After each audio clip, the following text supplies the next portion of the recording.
Hi, I'm Matt Smith and welcome to EV Car Share. So today I just want to do this quick video, tell you kind of about planning a route using an electric vehicle. Now maybe you have an electric vehicle that's not like mine, it's not a Kia EV6 or I don't know, EV9 or Hyundai i5, one of the sister brands. So maybe your Sat Nav and options are different, but hopefully this will be useful anyway. If it is a Kia EV6 or something very similar, then you'll probably find this relates directly, and obviously keep watching. So first up, we have several different options. Option number one is you do exactly the same as you ever did using a petrol or diesel car in the past. Whatever you did for your route planning for longer journeys, just go ahead, carry on the same. Maybe you get onto the route, you're using Google Maps or Waze or something that has no connection to your car, and you just do what you like. You get so far up the motorway, you look at your miles left or your percentage battery, and you just go, okay, I'll stop at the next services. Perfectly valid, still an option. You don't have to change. I'm not trying to tell you how to do anything or how to live your life. You just carry on as you are if that's what you're happy with. But because electric vehicles and charging points and so on are so well connected and have so much data, it does open up new options as well. So I'm going to quickly show you a real life scenario. As I said in the very beginning of making this channel, everything I do is real. It's all based on journeys that I'm going to be doing anyway. Nothing is created just for the show.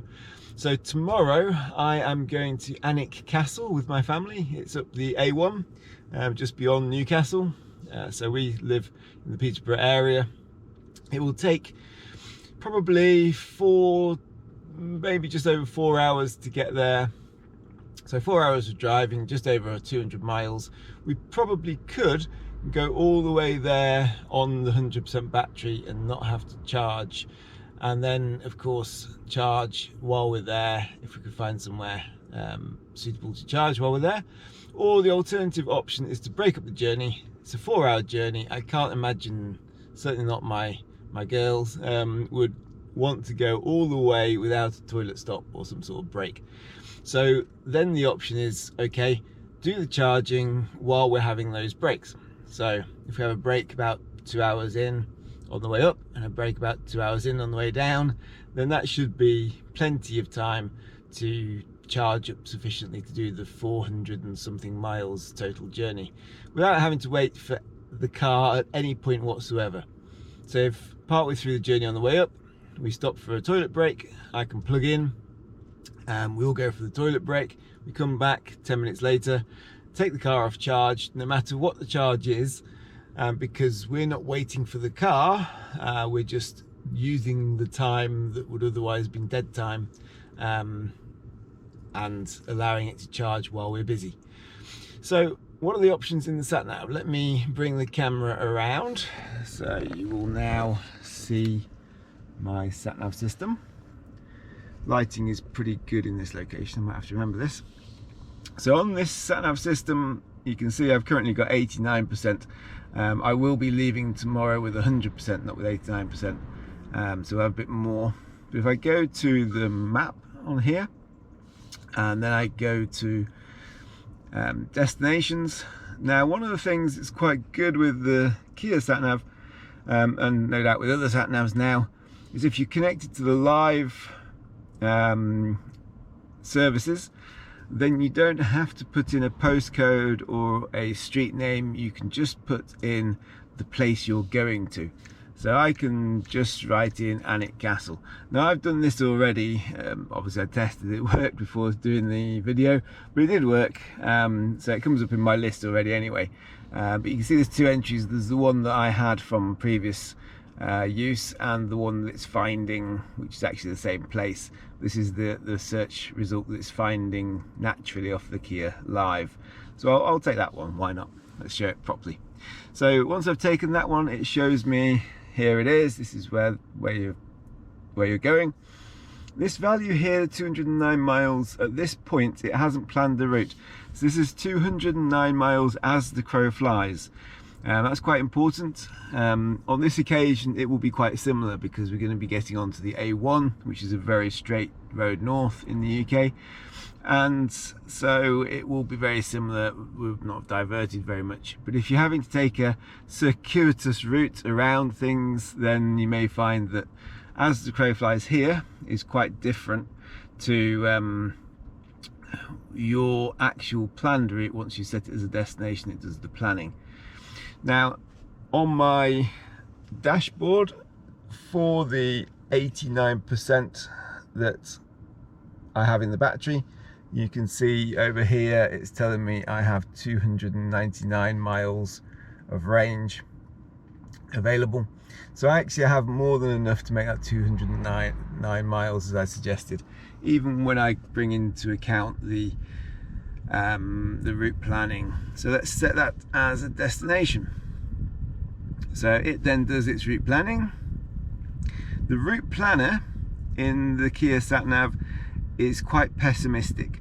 So over here on my dashboard you can see my current 12 minutes of driving, including sitting here stationary with the aircon on, is giving me an average of 3.5 miles per kilowatt hour.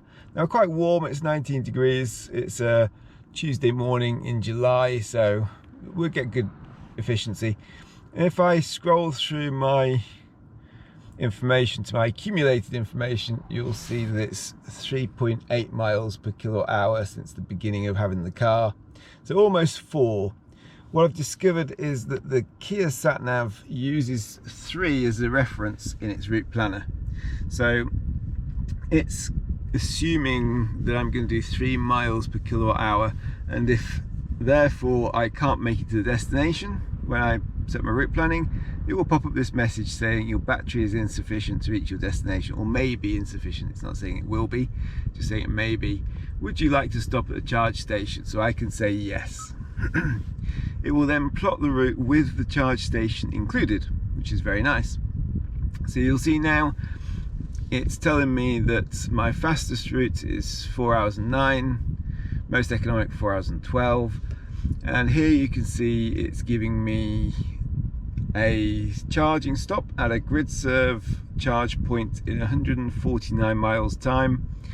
It's telling me to charge from 20% up to 66%, so that'll be 46% of battery added. It's telling me that will take an estimated 11 minutes.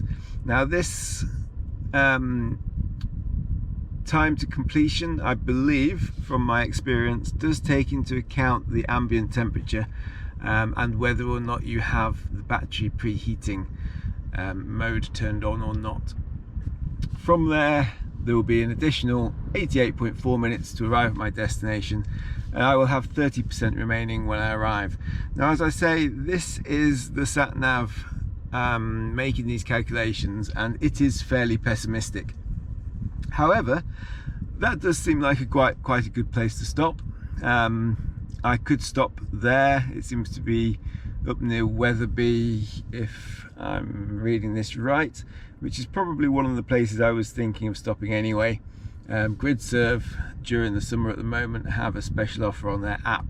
If you charge using their app instead of contactless, then you get 20% off. So I'll probably use that facility because I can use Apple Pay through the app as well. I don't have to give them my card details. I can keep that in Apple Pay and still use the app, so I should still get the 20% off, which would be good. So that's my planned stop point anyway. 11 minutes, it will probably be around that amount of time to go into the services, go to the toilet, that sort of thing, and then whatever I've got let out of it, if it is as pessimistic as I think, I won't be down to 20%, I'll be higher than that, which means then after 10 minutes or so I will probably be higher than 66, and I'll probably arrive at Alnwick Castle with more than 30, which is fine. And then I will probably stop at the same place on the way back, but then on the way back I'll try to avoid putting in more than I need, because of course it's much cheaper to use home charging rather than public charging. And so my aim always is to try to get home with certainly less than 20% battery, but ideally around 10% on a long journey. That way I have got a buffer in case I need it, 10% I can do 25-30 miles, which is normally good enough for any diversions or anything like that. But it does mean that I haven't got excess energy that was expensive. I can refill my car with energy that's much cheaper. So if this is all looking great, then you can press the start guidance, like so. The route guidance will start now. And then when you're on the route guidance screen and you're driving along, on the right hand side here, in the pop-out display, which you can activate or deactivate with the arrow, you will find information about nearby charge points. So it's saying nearby stations. So you can see there's some Ionities on my route next, and there's 3 out of 6 available. Tells you when they were last used, tells you your distance to them. Again, this distance is as the crow flies. This isn't plotted because this isn't part of your route, but it's beside your route. You also have the Tour Point charging station if you scroll across here. So this shows me the availability of the charge points at the location that it has plotted for me already. So this is what I'm planning to stop at.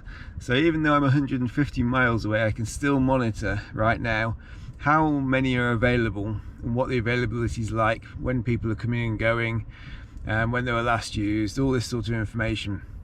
And that's really useful while you're driving along, because you can see whether or not that stop point is actually going to be the one that you end up stopping at.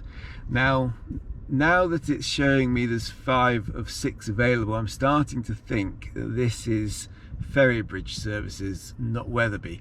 I know Wetherby have 12, not 6. So if I was driving this and looking at these 5 of 6 and going, actually that's gone down to 1 of 6, I might decide, nope, I'm not stopping there. I will keep going. I'll go onwards to Wetherby because they have 12. I could also, also in this list you can set up favorite charging stations. So I could at this point ahead of time set up both of those as favorite charging stations, and then I'll be able to use my favorite list to be able to decide whether I'm going to stop at the first ones or stop at the ones that follow, based on availability. As you can see at the moment, 5 of 6 available. That's good availability, and generally I find that is the case. There are places in the UK, there are hot spots or cold spots in terms of availability. So you will find there are some occasions where you may not be able to make it. That doesn't make sense. Where you may not be able to find a spare charging position. Certainly down in the southwest when it's holiday time, or around some parts of London maybe, or in the middle of Wales. But generally I find, having been driving 2 years around the UK in an EV, availability is actually very good. I know the press and people in Facebook and social media like to suggest it's not, but generally it is very good. The alternative option, if I cancel my route,